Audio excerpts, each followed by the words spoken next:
Lesson कौन सा था स्टूडेंट्स? अपना लेसन 24 चल रहा था और इसका आज पार्ट नंबर होगा अपना 11। पार्ट नंबर 11 होगा। लेसन का नाम क्या था स्टूडेंट्स? मानव रक्त परिसंचरण तंत्र। देखिए चैप्टर है, अगर देखा जाए तो इस पार्ट का ये अपनी बुक का सबसे इम्पोर्टेंट और सबसे बड़ा चैप्टर अपन इसे मानते हैं, क्योंकि यह जो चैप्टर है यह है जब तक आप लोग बायोलॉजी पढ़ोगे तब तक आपके काम में आने वाला है। कंपटीशन एग्जाम में इस चैप्टर से भी बहुत से क्वेश्चन पूछे जाते हैं। तो देखिए आज का जो टॉपिक होगा वह होगा अपना दोहरा परिसंचरण तंत्र। दोहरा परिसंचरण तंत्र, इसके बारे में आज अपन चर्चा करने वाले हैं। तो देखिए स्टूडेंट्स, यहाँ पर अपन देखेंगे कि जो दोहरा परिसंचरण तंत्र होता है ना, वह मनुष्य के अंदर पाया जाता है। मानव के अंदर जो रक्त का परिसंचरण होता है उसे अपन कहते हैं दोहरा रक्त परिसंचरण के नाम से जानते हैं। अब इसे दोहरा रक्त परिसंचरण क्यों कहते हैं वो मैं आपको बताना चाहता हूँ, क्योंकि इससे क्वेश्चन भी आता है एग्जाम में भी कि दोहरा रक्त परिसंचरण तंत्र क्या होता है, इसका महत्व क्या होता है। ये 2 नंबर का क्वेश्चन पूछा जाता है। तो ये मानते हुए चलिए कि अपन ये क्वेश्चन का आज अपन सॉल्यूशन करेंगे। तो देखिए दोहरा परिसंचरण का मतलब क्या होता है। अपने को पता है कि अपने अंगों के अंदर जो अशुद्ध ब्लड होता है ना, वह सामान्य तौर पर जो सिराएं पाई जाती है उन सिराओं के माध्यम से कहाँ पहुंचता है? अपने हार्ट या हृदय में पहुंचता है। और हृदय के कौन से भाग में पहुंचता है? अपन कहते हैं दाएं भाग में, दाएं आलिंद में पहुंचने का कार्य करता है। फिर वहां पर पहुंचने के पश्चात क्या होता है? दाएं आलिंद से जो अपन मानेंगे दाएं नीले के अंदर अपन कहेंगे वही ब्लड आएगा, और दाएं नीले से फिर जो फुफ्फुसी है जो अपन मानते हैं धमनी, उसके माध्यम से कहाँ पहुंचता है? अपने फेफड़ों के अंदर पहुंचता है। और फेफड़ों में वहां पर शुद्धिकरण की क्रिया होती है, यानी कि O2 व CO2 यानी जो ब्लड होता है वह अलग अलग होता है, यानी कि ये से विनिमय की क्रिया होती है। और वहां से ब्लड शुद्ध होने के पश्चात अपन कहेंगे जो फुफ्फुसीय सिराएं होती है उनके माध्यम से जो शुद्ध ब्लड होता है वह कहाँ पहुंचता है? अपने बाएं जो आलिंद होता है उसके अंदर पहुंचता है। बाएं आलिंद से फिर अपन कहेंगे कि बाएं निलय में पहुंचेगा, और निलय के माध्यम से शारीरिक अंगों के पास पहुंचता है। तो इस प्रकार से अपन कहेंगे कि जो ब्लड होता है वह हृदय से कितनी बार गुजरा दोस्तों? 2 बार गुजरता है। एक बार तो अपन ने कहा अंगों से अशुद्ध ब्लड है, फिर फेफड़ों से शुद्ध ब्लड आया, 2 बार गुजरा ना, इसीलिए अपन इसे क्या कह देते हैं? दोहरा परिसंचरण तंत्र के नाम से जानते हैं। तो देखो सबसे पहले तो अंगों से जो अशुद्ध रक्त अपन किसे मानते हैं? O2 रहित जो ब्लड होता है, अशुद्ध रक्त हृदय के दाएं भाग में पहुंचता है। कहाँ पहुंचता है स्टूडेंट्स? हृदय के दाएं भाग में जाता है। फिर अब दाएं भाग में वो आलिंद भी आ गया और नीले भी आ गया। दाएं भाग से इसकी सहायता से जो फुफ्फुसीय धमनी कार्य करती है, यहाँ पर फुफ्फुसीय धमनी के माध्यम से, फुफ्फुसीय धमनी होती है उसके माध्यम से ब्लड कहाँ जाता है? फेफड़ों में जाता है। फेफड़ों में जाता है। तो एक बार तो हृदय में आया, फेफड़ों में चला गया। अब वहां पर फेफड़ों में फिर क्या होता है? फेफड़ों में O2 और CO2 का क्या होता है? विनिमय होता है, आदान प्रदान की क्रिया होती है। O2 CO2 विनिमय, या अपन कह सकते हैं रक्त क्या होता है? शुद्धिकरण होता है। वहां रक्त शुद्धिकरण की क्रिया होती है, वह अपन देखेंगे। फिर अपन कहेंगे फेफड़ों से जो शुद्ध ब्लड होगा ना दोस्तों, फेफड़ों से शुद्ध रक्त इसकी सहायता से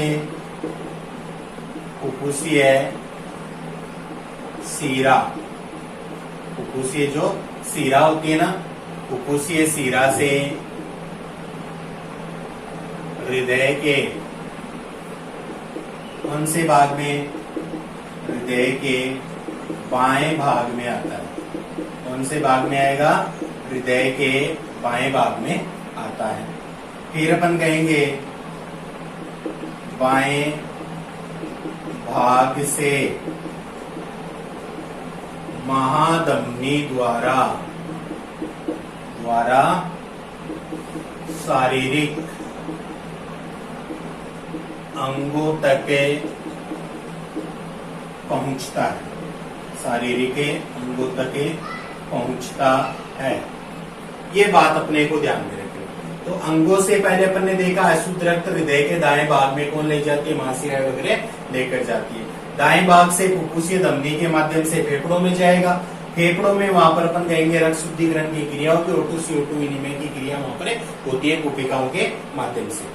फेफड़ों से शुद्ध रक्त फुफ्फुसीय शिरा से हृदय के बाएं भाग में आएगा और बाएं भाग से फिर अपने शारीरिक अंगों के पास पहुंचेगा।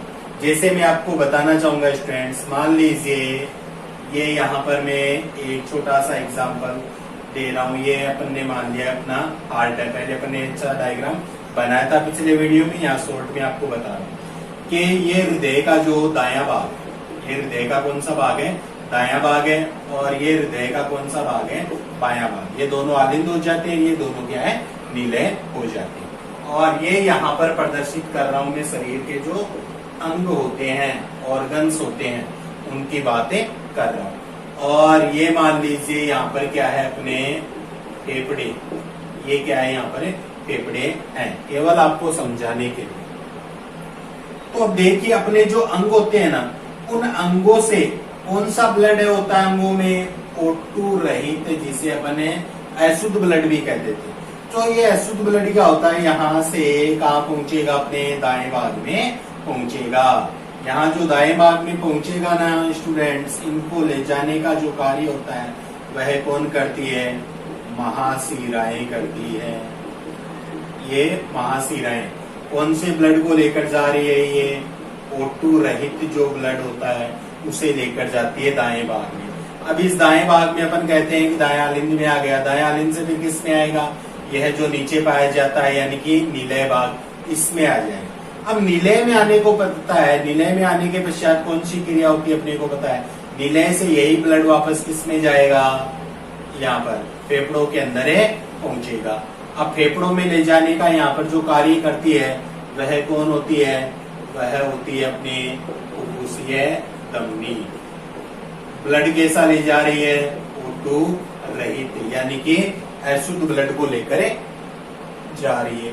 फेफड़ों में कौन सी क्रिया होगी? शुद्धिकरण की क्रिया होती है, यानी कि रक्त शुद्धिकरण की क्रिया कहाँ होती है? फेफड़ों के अंदर होती है। फेफड़ों के अंदर अपन कहते हैं जो कोशिकाएं या एलोविलाई होती है, उनका कार्य क्या होता है कि वह O2 और CO2 का क्या करती है? आदान प्रदान करती है। तो फेफड़ों से शुद्ध होने के पश्चात अपन कहेंगे कि फेफड़ों से जो शुद्ध ब्लड होता है वह कहाँ पहुंचेगा? हृदय का जो बायां भाग होता है ना, उसके अंदर पहुंचने का कार्य करता है। और इसको लाने का जो कार्य होता है वह किसका होता है? फुफ्फुसीय शिरा जो होती है वह ये कार्य करती है। और ये ब्लड कैसा होता है? O2 युक्त रक्त होता है, यानी कि अपन कहते हैं शुद्ध रक्त होता है। तो ये कौन से भाग में आया? बाएं भाग में आया। बाएं भाग से बाएं आलिंद है, फिर किस में आएगा? नीलय में। और यहाँ से अपन कहेंगे फिर किसके पास पहुंचेगा? अंगों के पास पहुंचेगा। यह पहुंचाने का कार्य कौन करती है? जो शरीर के अंदर महाधमनी पाई जाती है वह यह कार्य करती है। यह ब्लड कैसा होता है? यह O2 युक्त ब्लड होता है, यानी अपन कह सकते हैं ये क्या होता है दोस्तों? शुद्ध ब्लड होता है। तो इस प्रकार से अपन ने देखा, देखो एक बार तो ब्लड का जो सर्कुलेशन हो रहा है वह हार्ट के दाएं भाग में हो रहा है, हार्ट के दाएं भाग में हो रहा है, फिर फेफड़ों के अंदर जा रहा है। तो एक तो देख लीजिए, एक परिसंचरण तो यही हो गया ना अपना, एक बार हार्ट में आया, फिर फेफड़ों के माध्यम से दोबारा हार्ट में आया, अंगों के पास पहुंच गया। तो इधर वाला एक, इधर वाला दो परिसंचरण अपन देख सकते हैं हार्ट में हो रहे हैं, यानी कि हृदय से जो ब्लड हो रहा है वह कितनी बार गुजर रहा है? 2 बार गुजर रहा है। और उसी को अपन दोस्तों क्या कह देते हैं? दोहरा रक्त परिसंचरण के नाम से जानते हैं। तो आशा करता हूँ अच्छी प्रकार से आपको दोहरा रक्त परिसंचरण समझ में आ गया होगा। अब क्वेश्चन आता है कि यह दोहरा रक्त परिसंचरण आवश्यक क्यों होता है? कि शरीर में दोहरा रक्त परिसंचरण आवश्यक क्यों होता है या इसका महत्व क्या होता है। तो इसके मुख्य महत्व में आपको बताना चाहूंगा कि देख लीजिए इसका महत्व क्या होता है कि दोहरा रक्त परिसंचरण का महत्व। तो महत्व की अगर अपन बात करें, एक तो यह क्या करता है, जो O2 युक्त और O2 रहित जो ब्लड होता है वह क्या रहता है, अलग अलग रहेगा। जैसे अपन ने माना दाएं भाग में तो क्या है भाई, O2 रहित ब्लड है और बाएं भाग में क्या है, O2 युक्त ब्लड है।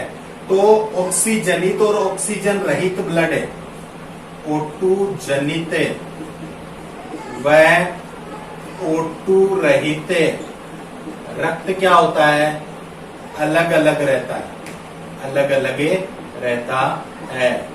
ये अपन मानते हैं इसका फर्स्ट महत्व माना जाता है कि O2 जनित व O2 रहित जो ब्लड होता है वह अलग अलग रहता है। यह अपन देखते हैं कि इसका मुख्य रूप से प्रथम महत्व माना जाता है। दूसरे महत्व की अगर अपन बात करते हैं, दूसरा जो महत्व देखते हैं वह क्या होता है कि हृदय यानी कि हार्ट व जो ब्लड वेसल्स यानी कि रुधिर वाहिनियां होती है उनमें रक्त नहीं मिलता है, हृदय व रक्त वाहिनी में नहीं मिलता है। जो आपका O2 है, O2 रहित जो ब्लड होता है ना, वह हृदय व रक्त वाहिनी में नहीं मिलता है, रक्त वाहिनी में नहीं मिलता है, यानी कि अलग अलग रहेगा। O2 रहित और O2 जनित वह मिलेगा नहीं। देखो हार्ट में भी कहीं नहीं मिल रहा है, दायां भाग तो अपन देख रहे हैं कि ओनली इसमें कैसा है, O2 रहित है, और जो बायां भाग है उसमें कैसा है, O2 जनित है। तो हार्ट में भी कहीं नहीं मिल रहा है, और जो साथ में रुधिर वाहिनियां है, तो इधर वाली जो रुधिर वाहिनियां मैंने आपको बताई थी उनके अंदर कैसा है भाई, अशुद्ध ब्लड है, उधर वाली में कैसा है, शुद्ध ब्लड है। तो इनके अंदर भी वह नहीं मिलता, अलग अलग बनाए रखने का कार्य करता है। और तीसरा महत्व अगर अपन देखें तो जो रक्त होता है, रक्त हृदय से 2 बार गुजरता है, रक्त जो होता है हृदय से 2 बार गुजरता है।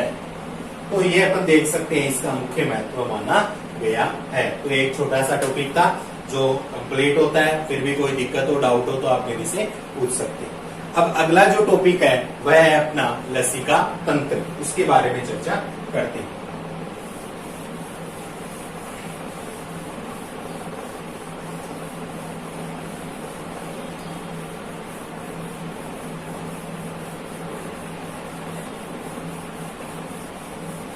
दोस्तों यह जो आज टॉपिक किया है ना अपन ने, इससे क्वेश्चन पूछने की 100% संभावना होती है। क्वेश्चन ये पूछा जाता है, दोहरा परिसंचरण क्या होता है, इसकी आवश्यकता क्यों होती है, क्या इसका महत्व माना गया है। तो ऐसे क्वेश्चन आए तो मैं आशा करता हूं कि अब कभी आप लोग गलती नहीं करोगे। ये लीजिए, अब अपन बात करते हैं लसिका तंत्र, लिम्फेटिक सिस्टम जो होता है शरीर के अंदर, इसकी बातें करते हैं।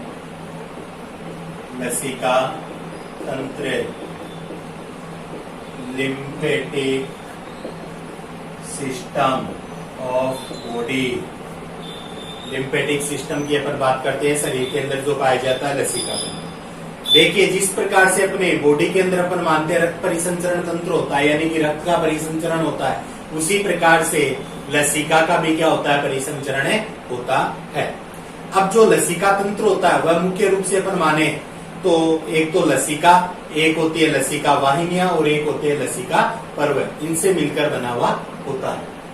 एक तो आते हैं इसके अंदर लसिका, दूसरा मैं आपको बता रहा हूं लसिका वाहिनियां, लसिका वाहिनियां, और थर्ड की अपन बात करते हैं तो वह क्या होते हैं दोस्तों, लसिका पर्व या लसिका गांठों के नाम से भी अपने जानते हैं। इन तीन के बारे में अपन पढ़ने वाले हैं। सबसे पहले मैं चर्चा करने वाला हूं लसिका की। तो लसिका अपन ने बहुत नाम सुना है, लसिका या लिम्फ। अब होता है क्या है लसिका या लिम्फ, इंग्लिश वर्ड। अभी होता है क्या लसिका, देखो क्या होता है दोस्तों कि अपन ने पढ़ा है रुधिर वाहिनियों में एक नाम पढ़ा है अपन ने, केसिका या कैपिलरीज। तो केसिकाओं से रक्त दाब के साथ गुजरता है, दाब के साथ गुजरता है, क्योंकि अपन कहते हैं इनका जो माप या साइज या आकार अपन कहते हैं कि आंतरिक जो व्यास होता है वह क्या होता है, कम होता है, पतली नलिकाएं होती है केशिकाएं, इसलिए ब्लड क्या होगा, तेजी से गुजरेगा। अब जैसे मान लीजिए कि यह अपनी कोई केशिकाएं, अब इससे अपन मान रहे हैं कि ब्लड का क्या हो रहा है, सर्कुलेशन हो रहा है, इससे ब्लड होगा। अब कोई भी जो नलिका होगी वह जितनी पतली होगी उसका आंतरिक व्यास जितना कम होगा, प्रेशर उतना ही क्या होगा, ज्यादा होगा। वही बात अपने पानी का जो पाइप होता है, अगर उसका आंतरिक व्यास ज्यादा है तो प्रेशर कम होगा, और आंतरिक व्यास अगर कम है तो प्रेशर क्या होगा, ज्यादा होगा। अब इसके अंदर से जब ब्लड गुजरता है तो अपन देखते हैं कि जो केशिकाएं होती है ना, उनकी भित्ति पर क्या पाए जाते हैं, सूक्ष्म छिद्र पाए जाते हैं। केशिकाओं की जो भित्ति होती है ना, उस पर क्या पाए जाते हैं, सूक्ष्म छिद्र पाए जाते हैं। तो जब दबाव के साथ गुजरता है ना, तो इससे जो ब्लड होता है वह क्या होता है, छन जाता है। केशिकाओं की भित्ति से ब्लड क्या होता है, छने जाता है। और छना हुआ रक्त क्या कहलाता है दोस्तों, जो छना हुआ जो रक्त है यहाँ पर अपन मानते हैं, वही क्या होता है, अपना लसिका होता है। केशिकाओं से छना हुआ जो रक्त होता है वही क्या होता है, लसिका होता है। यानी सीधा सा अपने को ये ध्यान रखना है कि जो लसिका या कैपिलरीज होती है उनके अंदर से जब ब्लड गुजरता है दाब के साथ, तो वह क्या हो जाता है, छन जाता है, और छना हुआ ब्लड क्या कहलाता है, लसिका कहलाता है। अब यह जो लसिका होती है ना, इसकी कुछ बातें मुख्य रूप से, एक तो यह क्या होती है, रंगहीन होती है। भाई लसिका क्या होती है, रंगहीन होती है, इसमें किसी प्रकार का कोई रंग नहीं होता है। और पारदर्शी तो नहीं कह सकते, अल्प पारदर्शक इसे कह सकते हैं, थोड़ा बहुत अपन कह सकते हैं कि पारदर्शी के रूप में ये मानी जाती है, क्षारीय मानी जाती है। जिस प्रकार से अपन मानते हैं कि अपना ब्लड भी क्षारीय प्रकृति का होता है, उसी प्रकार से यह भी क्षारीय प्रकृति की होती है। संवहन उत्तक इसे कहते हैं, यह भी क्षारीय संवहन उत्तक, क्षारीय संवहन उत्तक मानते हैं, क्योंकि यह भी क्या करती है, संवहन के कार्य में क्या होती है, जिम्मेदार मानी जाती है। इसका जो संगठन होता है ना, वह रक्त प्लाज्मा के क्या होता है, समान होता है, रक्त प्लाज्मा के समान, रक्त प्लाज्मा के समान होता है। लेकिन लसिका की एक खास बात होती है, इसके अंदर प्रोटीन, कैल्शियम और जो फास्फोरस होते हैं, प्रोटीन, कैल्शियम और जो फास्फोरस होते हैं ना, वह क्या होते हैं, रक्त प्लाज्मा से कम होते हैं। लेकिन जो अपन मानते हैं उत्सर्जी पदार्थ होते हैं वह क्या होते हैं, ज्यादा होते हैं। प्रोटीन, कैल्शियम और फास्फोरस, प्रोटीन, कैल्शियम, फास्फोरस तो क्या होते हैं, कम होते हैं।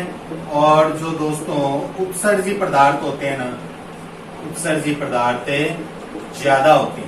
ये मुख्य रूप से इसके कुछ कैरेक्टर्स होते हैं। लसिका की रंगीन होगी, अल्प पारदर्शक होगी, क्षारीय संवहन उत्तक है, रक्त प्लाज्मा के समान इसका संगठन होता है। लेकिन प्रोटीन, कैल्शियम, फास्फोरस रक्त प्लाज्मा से कम होगा, लेकिन उत्सर्जी पदार्थ क्या होगा, ज्यादा होगा। ये अपने को इसमें ध्यान में रखना है। अब इसके अंदर जो थ्रोम्बोसाइट्स व आरबीसी क्या होती है, एब्सेंट मानी जाती है। ये भी अपने को ध्यान में रखना मुख्य बात है। थ्रोम्बोसाइट्स जो कि रुधिर स्कंदन में सहायक होती है, थ्रोम्बोसाइट्स व आरबीसी क्या होती है दोस्तों, एब्सेंट होती है। इसके अंदर यह जो निशान है इसका मतलब होता है एब्सेंट, यानी कि उपस्थित नहीं होती है, उपस्थित मानी जाती है। लेकिन अपन कहेंगे कि इसके अंदर एक तो लसिका सेल, एक लसिकाणु यानी कि जो लिम्फोसाइट होते हैं वे क्या होते हैं, प्रेजेंट होते हैं। लसिका व लसिकाणु, लसिका व लसिकाणु क्या होते हैं, प्रेजेंट होते हैं। ये मुख्य बात अपने को किसकी बताई है, मैंने आपको लसिका की बताई है। अब दूसरा जो दे रखा आपने वह क्या है, लसिका वाहिनी है। दूसरी क्या दे रखी है, लसिका वाहिनी। तो उस लसिका वाहिनी के बारे में देखिए अब अपन चर्चा करते हैं।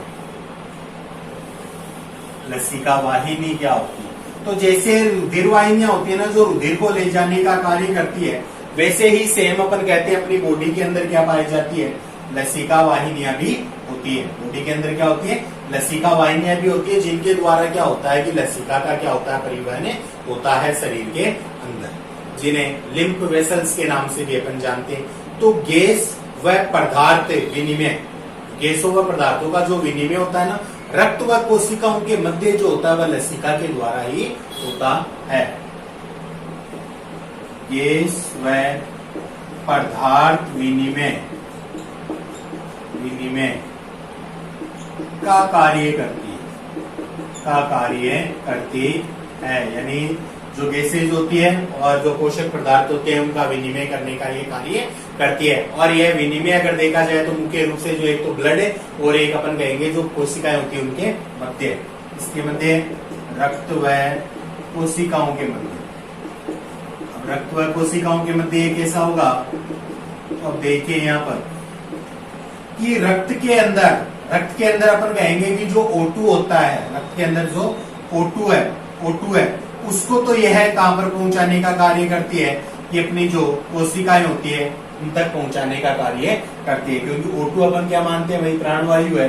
अगर ये कोशिका ऑर्गन्स को मिलेगी तो वह लिविंग बनी रहेगी, कार्य करती रहेगी। और कोशिकाओं के अंदर अपन मानेंगे कि जो क्या बनता है, अपशिष्ट पदार्थ बनता है, उस अपशिष्ट पदार्थ को यह कहां पहुंचा देती है, रक्त में पहुंचाने का कार्य करती है। अपशिष्ट पदार्थ को वापस रक्त में पहुंचाने का कार्य करती है, यानी रक्त से जो अच्छी चीज होती है उसको तो सेल्स में पहुंचाने का कार्य करेगी और सेल्स में जो अपशिष्ट होगा उसको ब्लड में पहुंचाने का कार्य करती है। इन दोनों में जो गैस और पदार्थ का विनिमय होता है वह कार्य किसके द्वारा होता है, लसिका वाहिनी के द्वारा ही किया जाता है।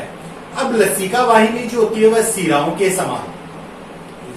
समान ही मानी जाती है और लसिका हमेशा अंगों से हृदय की ओर होती है। लसिका जो होती है वह हमेशा, इसका अगर अपन देखें संचरण, तो वह अंगों से हृदय की ओर होता है, जिस प्रकार से ब्लड का होता है। लसिका वाहिनियों में अपन कहते हैं कि जो दाब होता है, प्रेशर होता है, वह क्या होता है, कम होता है। लसिका वाहिनियों में दाब जो होता है वह कम होता है, दाब कम होता है। लसिका वाहिनी जो होती है दाब कम होता है क्योंकि इसका आंतरिक व्यास अपन कहते हैं थोड़ा ज्यादा होता है, इसलिए दाब कम होता है। यह जो लसिका वाहिनियां होती है इसमें अनेक छोटी छोटी अपन कह सकते हैं कि शाखाएं भी पाई जाती है, जिनमें अपन देखें तो मुख्य रूप से दो, एक तो वक्षीय वाहिनी पाई जाती है, एक दाई लसिका वाहिनी पाई जाती है। एक तो वक्षीय वाहिनी और दूसरी होती है दाई लसिका वाहिनी। ये दो मुख्य क्या पाई जाती है, वाहिनियां पाई जाती है। अब जो ये वक्षीय वाहिनी होती है ना, ये अपन कह सकते हैं कि जो शरीर का सिर का दायां भाग से प्रारंभ वगैरह होकर अपन कहते हैं वक्ष गुहा में खुलती है, वक्ष गुहा में खुलती है। और यह भी अपन मानते हैं कि जो ग्रीवा या अपन कहते हैं गर्दन भाग में खुलती है, ग्रीवा व गर्दन भाग में अपन कहेंगे वहां पर खुलने का कार्य करती है, या कह सकते हैं ग्रीवा जो गर्दन होती है उसमें क्या होती है, प्रेजेंट मानी जाती है। तो ये बात ही मुख्य रूप से दो जो क्या पाई जाती है, लसिका वाहिनी पाई जाती है। यह शरीर के अपन कहते हैं कि शरीर के जो अग्रभाग व दाएं सिर, गर्दन व अग्रपाद में वक्ष लसिका को क्या एकत्रित करके लाने का कार्य करती है। अब जो थर्ड बच्चा अपना वह क्या होता है, लसिका पर्व होता है। जो थर्ड बच्चा है स्टूडेंट्स वह क्या होता है, लसिका पर्व होता है, या अपन इसे क्या कहते हैं, लिम्फ नोड्स के नाम से भी जानते हैं। लसिका पर्व या क्या कहते हैं, लिम्फ जो नोड्स होता है उसके नाम से भी अपन इसे जानते हैं। अब जो लसिका पर्व या लिम्फ नोड्स होता है इसमें अपन कहते हैं कि अपनी जो लसिका वाहिनी होती है उसमें जगह जगह क्या पाई जाती है, गांठें पाई जाती है। जैसे अपन कह रहे हैं लसिका वाहिनी है, इसमें जगह जगह गांठें पाई जाती है। इसमें अपन कहते हैं लिम्फोसाइट कणिकाएं क्या होती है, प्रेजेंट होती है। जो लिम्फोसाइट कणिकाएं होती है वह प्रेजेंट होती है। और लसिका गांठें सिर में हो सकती है, गर्दन, अपने बगल वगैरह हो सकती है, इनमें आदि में अपन कह सकते हैं कि ये प्रेजेंट होती है। जो रुधिर वाहिनी होती है उनके पास में ये पाई जाती है। और जो अपन नाम सुनते हैं ना दोस्तों, एक टॉन्सल्स, टॉन्सल्स भी क्या होती है, एक प्रकार की लसिका गांठें ही मानी जाती है। तो लिम्फिया नोड्स क्या होते हैं, लसिका वाहिनी में जो गांठें पाई जाती है, गांठें, अब ये अगर देखो गर्दन में भी हो सकती है, गर्दन में हो सकती है, सिर भाग में हो सकती है, बगल भाग में पाई जा सकती है, ये गांठें पाई जाती है। या सामान्य भाषा में जो टॉन्सल्स अपन जिसे कहते हैं वह क्या होती है, अपने यही लसिका गांठें जो होती है वह होती है टॉन्सल्स के नाम से अपन इसे जानते हैं। अब बात आती है कि जो लसिका तंत्र होता है उसका कार्य क्या होता है, लसिका तंत्र होता है उसका कार्य क्या होता है। तो देखो फर्स्ट कार्य की अगर अपन बात करें तो ये क्या करता है, रक्त व उत्तक जो होता है उनके मध्य क्या करता है, मध्यस्थ का कार्य करने का कार्य करेगा। रक्त व उत्तक के मध्य मध्यस्थ का कार्य करेगा, यानी कि रक्त के अंदर जो O2 जनित होता है, ऑक्सीजन होती है, उसको उत्तकों तक ले जाएगा और उत्तकों के अंदर अपन कहेंगे कोई भी अपशिष्ट पदार्थ, उत्सर्जी पदार्थ होता है उसको वापस ब्लड के अंदर पहुंचा देगा, तो बीच में मीडिएटर का कार्य करेगा। दूसरा कार्य अगर अपन देखें तो वसा जो होती है उसके परिवहन में ये क्या माना जाता है, सहायक माना जाता है। लसिका जो होती है वसा के परिवहन में अपन कहते हैं सहायक माना जाता है, ऑर्गन्स के पास वसा का परिवहन इसी के द्वारा होता है। अब वसा जो होती है वह लेक्टिकल वाहिकाएं, जो लेक्टिकल वाहिकाएं होती है उनके माध्यम से पहले लसिका तंत्र में और बाद में अपन कहते हैं सीरा तंत्र के अंदर पहुंचती है। और चौथा कार्य अगर देखें तो लसिका में उपस्थित जो WBC होती है, लसिका में उपस्थित है WBC होती है, वह क्या करती है, रोगाणुओं का भक्षण करने का कार्य करती है। जो रोगाणु कारक होते हैं उनका भक्षण करने का कार्य करती है। तो वो भी अपने को कार्य के रूप में ध्यान में रखना है। तो ये मुख्य 4 कार्य थे। अब देखिए दोस्तों एग्जाम में जो क्वेश्चन आता है वह क्या आता है, मुख्य रूप से इनमें अंतर पूछा जाता है। किसमें अंतर पूछते हैं, रक्त और लसिका में, जो आपके 2 नंबर का क्वेश्चन बनता है। तो वह अपन देख लेते हैं थोड़ा सा इनके अंदर अंतर क्या होता है।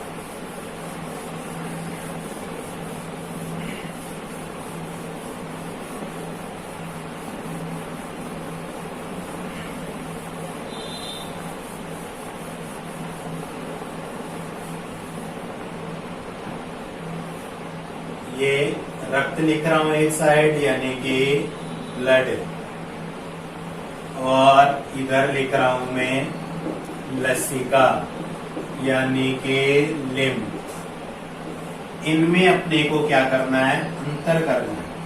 तो रक्त व लसिका में अगर अपन पहला अंतर देखें तो पहला अंतर इनके रंग का ही दे सकते हैं। रंग जैसे अपन कहते हैं रक्त जो होता है वह लाल रंग होता है, रक्त का रंग कैसा होता है, लाल रंग होता है। जबकि जो आपकी लसिका होती है वह क्या होती है, रंगहीन होती है। लसिका जो होती है वह रंगहीन मानी जाती है। तो पहला अंतर तो अपने को यही ध्यान में रखना है। दूसरा अपन कह सकते हैं कि जो ब्लड होता है उसके अंदर आरबीसी पाई जाती है। क्या पाई जाती है दोस्तों, आरबीसी पाई जाती है। और इधर अपन कहेंगे आरबीसी जो होती है वह क्या होती है, अनुपस्थित होती है। आरबीसी क्या होती है दोस्तों, अनुपस्थित होती है। तीसरा अगर अपन देखें तो डब्ल्यूबीसी, तो डब्ल्यूबीसी अपन कहेंगे रक्त के अंदर तो डब्ल्यूबीसी क्या होती है, कम होती है। पाई तो जाती है, अपने को पता है डब्ल्यूबीसी कम होती है, लेकिन लसिका के अंदर डब्ल्यूबीसी क्या होती है, ज्यादा होती है। डब्ल्यूबीसी कम, और इधर अगर अपन देखें तो डब्ल्यूबीसी क्या होती है, ज्यादा होती है। ये भी अपने को ध्यान में रखना है। चौथा कार्य अगर अपन देखें तो रक्त के अंदर जो O2 होती है वह ज्यादा होती है। रक्त के अंदर O2 की उपस्थिति ज्यादा, और इधर अपन कहेंगे O2 की उपस्थिति जो होती है वह क्या होती है, कम होती है। तो 4 अंतर बता दिए। 1-2 अंतर और अपन देखें तो ब्लड क्या होता है, एक तरल संयोजी ऊतक होता है, और जो लसिका होता है वह छना हुआ रक्त होता है। यह अपन कहेंगे तरल संयोजी ऊतक। रक्त क्या होता है, एक तरल संयोजी ऊतक होता है। और लसिका देखें तो अपन कहेंगे छना हुआ रक्त होता है। और ये छनता किसके माध्यम से, मैंने आपको बताया था, केशिका से। जो केशिका होती है, केशिकाओं से ये क्या होता है, छनने का कार्य करता है। तो ये 5 मुख्य अंतर अपन देखते हैं। 2 नंबर का ये क्वेश्चन है, पूछा जाता है। एक अंतर और देखें तो जो पोषक पदार्थ होते हैं ना, वह अपन कहें तो रक्त में तो क्या होते हैं, ज्यादा होते हैं, इसमें क्या होते हैं, कम होते हैं। पोषक पदार्थ रक्त में क्या होते हैं, ज्यादा, रक्त में ज्यादा होते हैं, और इसमें अगर देखें तो पोषकें कम पाए जाते हैं। रक्त में देखें तो उत्सर्जी पदार्थ कम, उत्सर्जी पदार्थ कम होते हैं, और इधर अगर अपन देखें तो उत्सर्जी पदार्थ यानी कि जो अपशिष्ट हुआ है क्या होते हैं, उत्सर्जी पदार्थ लसिका में ज्यादा होते हैं। यह मुख्य रूप से अपने देख सकते हैं। इसके अलावा जो थ्रोम्बोसाइट्स होती है वह अपन देखें तो थ्रोम्बोसाइट्स क्या होती है, रक्त में तो पाई जाती है, थ्रोम्बोसाइट्स प्रेजेंट है, और इधर अपन कहेंगे थ्रोम्बोसाइट्स क्या होगी, अब्सेंट होगी। थ्रोम्बोसाइट्स क्या होगी, अब्सेंट होगी। ये अंतर भी अपने को मुख्य रूप से देखने को मिलता है। अब जो रुधिर वाहिनियों की बात कर रहे थे तो वहां पर अपन देख रहे थे रुधिर वाहिनियां जो है वह मुख्य रूप से एक तो अपन देख रहे थे कि कौन सी पाई जा रही थी, आरबीसी, डब्ल्यूबीसी और प्लेटलेट्स, तीन रूप में रुधिर कणिकाएं पाई जाती है या रुधिर वाहिनियां पाई जाती है। यहाँ पर मुख्य रूप से लसिका वाहिनियों में अपन ने देखा कि एक तो वक्षीय वाहिनी पाई जाती है जो वक्षगुहा में खुलती है, और दूसरी जो गर्दन में पाई जाती है दाहिनी लसिका वाहिनी वह प्रेजेंट होती है। तो उनके बारे में भी अपन यहाँ पर देख सकते हैं। तो मुख्य रूप से तो क्या होते हैं, यही अंतर अपने को देखने को मिलते हैं। 8 अंतर मैंने आपको करवा दिए हैं, और ये मानते हुए चलिए कि 2 नंबर का क्वेश्चन आने की संभावना लगभग बनी हुई रहती है। तो दोस्तों ये अपना लसिका तंत्र कंप्लीट होता है। लसिका तंत्र की अगर अपन बात करें तो अपनी पूरी बॉडी के अंदर अपन मान सकते हैं कि ऐसे बिखरे हुए तार जैसी संरचना होती है, पूरे शरीर के अंदर पाई जाती है, जो डायग्राम में आप लोग देख सकते हैं। एक मनुष्य का डायग्राम बनाओ जिसके अंदर पूरे तार से दिखाई देते हैं। अब जो अपना चैप्टर है उस चैप्टर के अंदर एक पार्ट बचा हुआ है, वो है हृदय से संबंधित जो रोग होते हैं उनके बारे में जो चर्चा हुआ है अपन नेक्स्ट वीडियो में करेंगे। आज का वीडियो आशा करता हूँ अच्छा लगा होगा।